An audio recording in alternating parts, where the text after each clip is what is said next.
Շնորհակալություն, ստացվեց այնպես, որ 8-րդ գումարման հարց ու պատասխանի վերջին հարցը ես եմ տալիս եւ ստացվում է, որ ամփոփիչ հարցնել ես պիտի տամ, բայց միջև հարցը տալը ես ասեմ, որ հունիսի 7-ին Հայաստանի Հանրապետության քաղաքացին մեկ անգամ եւս մասնակցեց Հայաստանի անկախության հանրաքվեին եւ քվեարկեց Հայաստանի անկախության օգտին, ինչը պարտավորեցնում է մեզ բոլորիս, ովքեր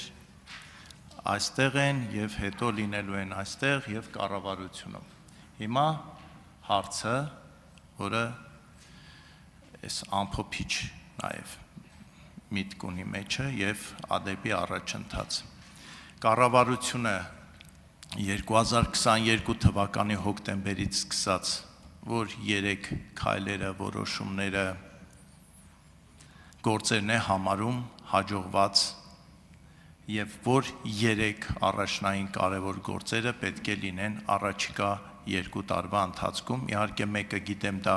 Գիրանցի հատուկ զարգացման ծրագիրն է, մյուս երկուսի մասին ցանկալի կլներ, որ լսեն մյուս մեր հանրապետության քաղաքացիները, շնորհակալություն։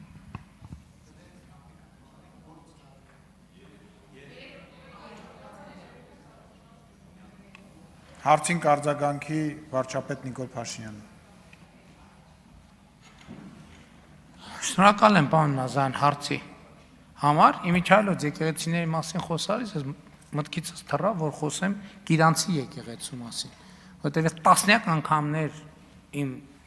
մանկությունից սկսած Գիրանց գյուղում եղել եմ, ես չեմ իմացել, որ այդտեղ ընդհանրապես եկեղեցի կա,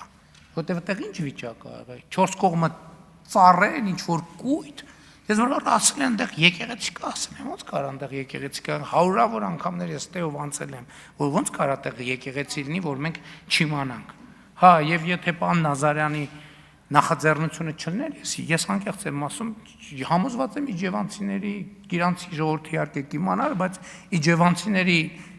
70, եթե ոչ ավել տոկոս գաղափար չուներ, որ այդտեղ ընդհանրապես եկեղեցի կա։ Եվ այո, այն ինչ որ Գիրանցում տեղի ա ունեցել, ես դա շատ ընդհանրապես սահմանազատումը խաղաղության գործընթացը, ես էլի ուզում եմ հիշենք, մենք ինչ ճանապարհով ենք անցել 2024 թվականին։ Շատ եզրի վրայով ենք։ Մենք եթե այդ որոշումները չկայացնեինք, ես նախընտրական շրջանում ասացի։ Այսօր շփման գիծը անցնելու էր Տավուշի լավագույն դեպքում խորքերից։ Որովհետև խնդիրն այն չէ, մենք մենակ դիմացից չենք կռվելու, մենք թիկունքից էլ դիմացից էլ, երկու կողմից։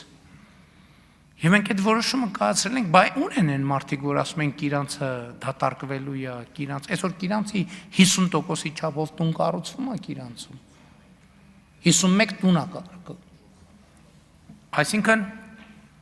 եւ ընդհանրապես կարծում եմ, որ այսօր Գիրանց խաչմերուկ է ըստեյության, որովհետեւ այդ միջպետական մայրուղին, որը հիմա ավելի ապահով է, քան նախկինում երբևէ։ Այսօր մարդ կա, որ այն ժամանակ որ գնում էին Վրաստան, ասում են, հա, բանով գնանք, Վանաձորով գնանք, թե Գիրանցով գնանք։ Հա, այսօր մարդ կա, որ տենց հարց է տալիս ինքը իրան, ընտանիքով գնում եմ, այդտեղով անցնեմ, թե այնտեղով չանցնեմ։ Ինչ վերաբերվում է հաջողված նախագծերին, դուք ռեգիոնալ նկատի ունեք, թե ընդհանրապես։ Դե ընդհանրապես հաջողված նախագծերը 300 դպրոց, 500 մանկապարտեզ, առողջության ապահովագրություն, թոշակների բարձրացում, ճանապարհների կառուցում, բանակի բարեփոխումներ, նոր բանակի ստեղծում,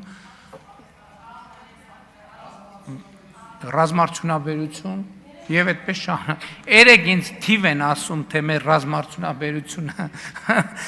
պայմանագիր է կնքե։ Ինձ թիվը տալիս են, գրում եմ, ասում եմ, այսքան ինչ։ Ու ինձ գրում են $։ Ասենք ես նայում եմ այդ թվին։ Ասենք այսքան $1,000,000։ Ես նայում եմ այդ թվին, ասում եմ, լս կարող է խառնում եք մի բան։ Եվ ընդհանրապես հաջող այսօրվա Հայաստանի Հանրապետությունը ամենամեծ հաջողված պրոյեկտն է։ Այսօրվա Հայաստանի Հանրապետությունը ամենամեծ հաջողության պատմությունն է։ Իր բոլոր պարամետրերով, իր բոլոր զոհերով եւ զոհություններով հերթական անգամ իմ խոնարհումը մեր բոլոր ես ծնկի եմ գալիս իրանց առաջ եւ բոլոր զոհվածների ընտանիքների, նրանց ծնողների, հարազատների առաջ։ Ամենահաջող պրոյեկտը Հայաստանի Հանրապետությունն է։ 2026 թվականի Հայաստանի Հանրապետությունը մեր ամենահաջողված պրոյեկտն է։ Եվ այդ պրոյեկտն է, որ ուզում էին մարդիկ կործանել։ Եվ նրանք, ովքեր ուզում էին այդ կործանեն, իրանց սպասում է կործանում։ Միանշանակ եւ աներկբա առանց կոմպրոմիսների։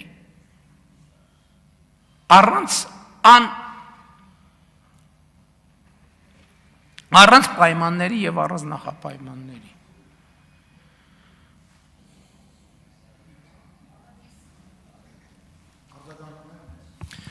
Շնորհակալություն։ Ես արձագանքից օգտվելով կրկնեմ հարցի երկրորդ մասը, ես նշեցի նաև առաջիկա 2 տարում ինչ առաջնային տեսլական եք տեսնում, որ Հայաստանը պետք է իրականացնի եւ օգտվելով այս պահից նաև ես ասեմ, որ